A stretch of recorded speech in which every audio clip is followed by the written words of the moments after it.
Today we are going to learn about Bohr's atomic model. Bohr's साहब ने atomic model क्या दिया था? इन्होंने सबसे पहले ये जानना है कि जो रदरफोर्ड ने जो मॉडल दिया था वह उन्होंने क्या कहा था। आपको मालूम है कि सिर्फ कहा था न्यूक्लियस के चारों ओर क्या कर रहा है, घूमती है, इलेक्ट्रॉन घूमती है। तो आप जानते हैं अगर सिर्फ घूमते रहती, ऐसे बोला गया था। ये ध्यान दीजिएगा, रदरफोर्ड ने क्या कहा था कि ये अगर न्यूक्लियस है दैट मीन्स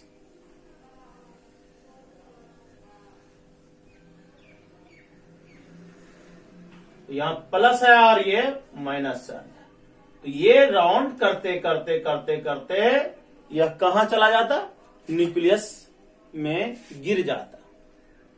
और जब न्यूक्लियस में ये माइनस चार्ज और ये प्लस चार्ज, इसमें फोर्स लगेगा, अट्रैक्शन होगा और इस अट्रैक्शन के कारण से ये रिवॉल्व करते करते कहां हो चला जाएगा? न्यूक्लियस में गिर जाता।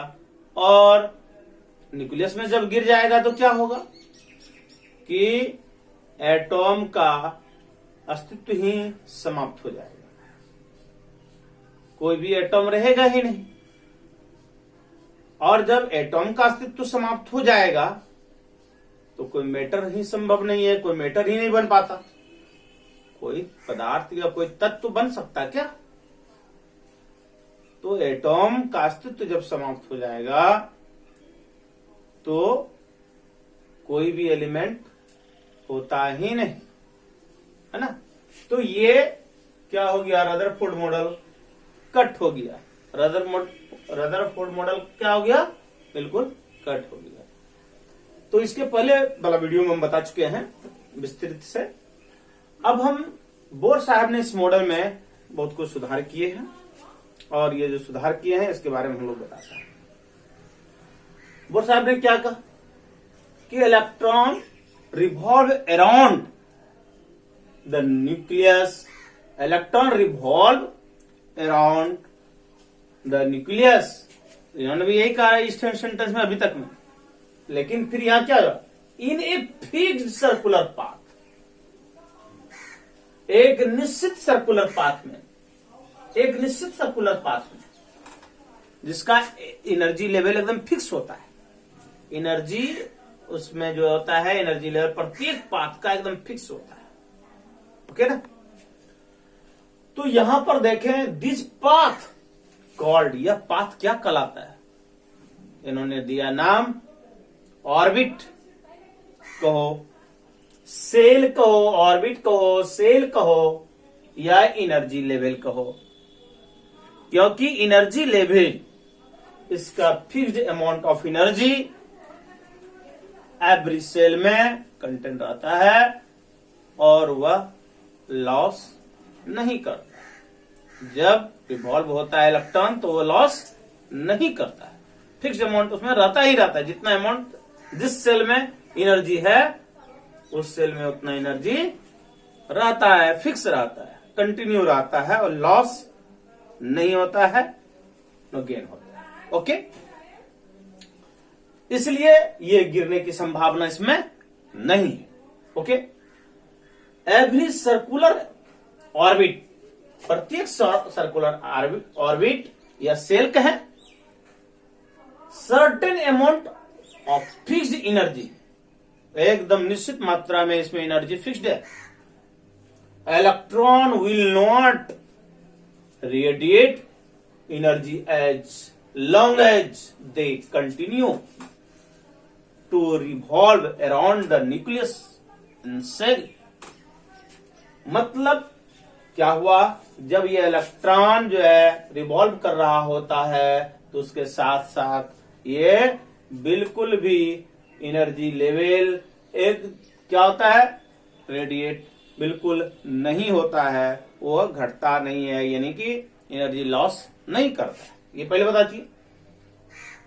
अब यहां पर तीसरा पॉइंट है, shell are denoted by integer such as 1 2 3 so on. इस प्रकार से 1 2 1 2 3 प्रत्येक सेल को 4 5 6 ओके अंडरस्टैंड।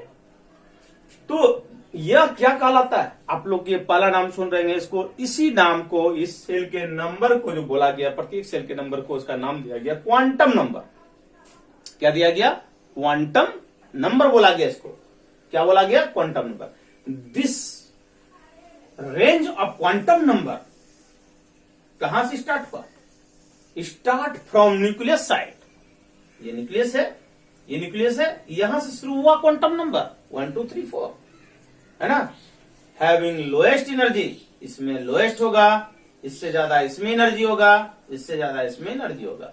यहां लोएस्ट एनर्जी लेवल हैविंग होता है, यहां से शुरू हो जाता है, यहां से सबसे कम कहां होता है, n इक्वल टू 1, यानी फर्स्ट क्वांटम नंबर में कम एनर्जी लेवल, फिर इसमें अधिक, फिर इसमें अधिक होते जाएगा। ओके समझ रहे हैं।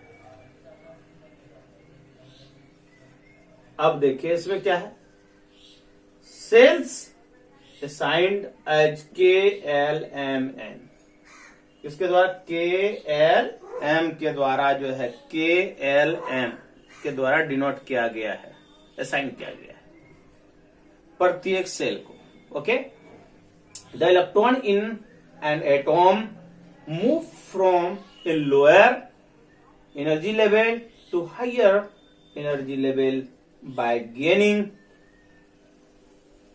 the required energy। यदि यह एक यहां का इलेक्ट्रॉन इसमें कूद सकता है, इसका इलेक्ट्रॉन इसमें आ सकता है, लेकिन ऐसा कब होगा, ये इस चीज को ये किसने कहा, क्या बोला गया यहां पर, लोअर एनर्जी लेवल से हायर एनर्जी लेवल में। ये लोअर है 1 क्वांटम नंबर से 2 क्वांटम नंबर में, यानी K सेल से L सेल में जाना है, या अगर ये इससे ये कूदता है तो एनर्जी को गेन करना पड़ेगा, लेना पड़ेगा उसको। क्योंकि देखिए, और लेन कितना लेगा, ये बात एकदम बिल्कुल ध्यान देने वाली बात, जितना इसका डिफरेंस होगा। जैसे मान लीजिए इसमें 20 कैलोरी ऊर्जा है, मान लेते हैं भाई, इसमें 30 है, तो डिफरेंस कितना है, कितना है, 10 का है ना। तो 10 और एनर्जी अगर इसके पास आ जाता है, इस इलेक्ट्रॉन के पास, तो इसमें चलाएगा, यानी गेन करना पड़ेगा। द रिक्वायर्ड एनर्जी इतना चाहिए ही चाहिए। And electron moves from a higher level to lower level. अगर हायर लेवल से लोअर में आएगा तो क्या करेगा, लॉस करेगा। इसमें 30 कैलोरी है और इसमें 20 कैलोरी है, तो 10 कैलोरी एनर्जी लॉस करेगा, कहीं पर भी इसको निकालेगा तो रिलीज करेगा, तब वो 20 कैलोरी एनर्जी के लेवल में आएगा, और ज्यों ही होगा तो इस लेवल में ये इलेक्ट्रॉन कूद जाएगा। ओके, इस प्रकार से इन्होंने बोर एटॉमिक मॉडल दिए। Bore Bury scheme, bore Bury scheme, bore atomic model के बाद ये क्या आया, बोर ब्यूरी स्कीम।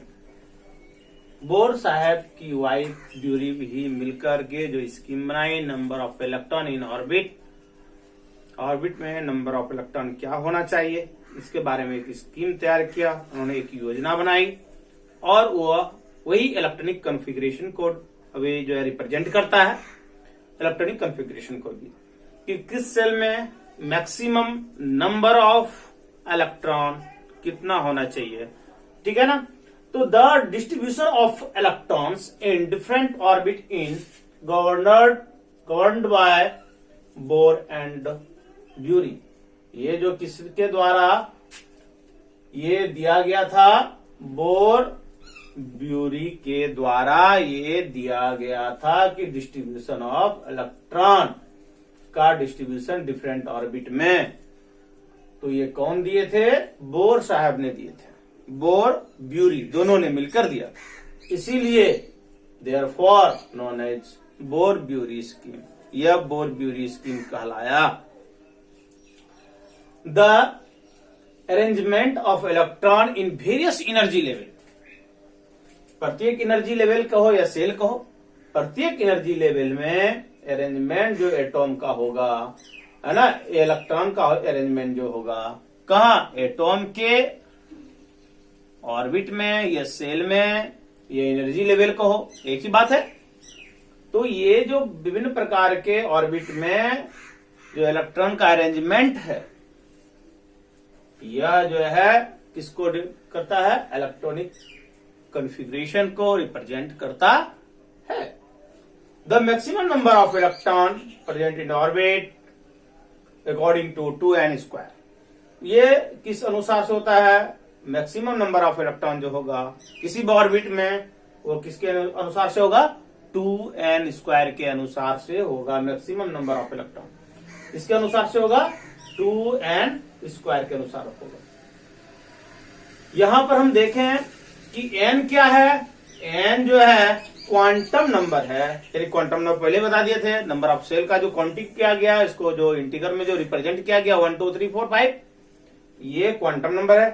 तो फर्स्ट क्वांटम नंबर में यानी फर्स्ट सेल में कितना होगा, k से denoted by k, 2n², n की जगह क्या होगा, फर्स्ट सेल है, k सेल तो फर्स्ट सेल हुआ, किधर से, न्यूक्लियस से शुरू होता है, तो 1, n के जगह पर 1 लिखे, स्क्वायर था स्क्वायर लिखे, 1 का स्क्वायर करेंगे 1 ही होगा, 1 2 जा 2, ओके। सेकेंड ऑर्बिट में सेकेंड सेल में क्या होगा, जिसका नाम क्या सेकेंड सेल का था, रिप्रेजेंट किससे करते थे, एल से, के एल एम एन, इस प्रकार एल। तो सेकेंड नंबर का ऑर्बिट था, किस नंबर का ऑर्बिट हुआ, सेकेंड नंबर, यानी के एल, तो सेकेंड नंबर का है। इसमें कितना, ये तो न्यूक्लियस है, सेकेंड नंबर में कितना अधिक से अधिक हो सकता है, 2 यहां रखेंगे, या 2 का स्क्वायर हो गया, 2 2 जा 4, 4 2 जा 8, ओके। इस प्रकार से थर्ड ऑर्बिट में तो 3 3 9, 3 का स्क्वायर 3 3 जा 9 होता है, 9 2 जा 18, ओके। इस प्रकार 3 3 9, 9 दूनी 18 होता है। कोई प्रॉब्लम? इस प्रकार से हम किसी भी सेल में number of orbit, maximum number of electron in orbit हम लोग निकाल सकते हैं।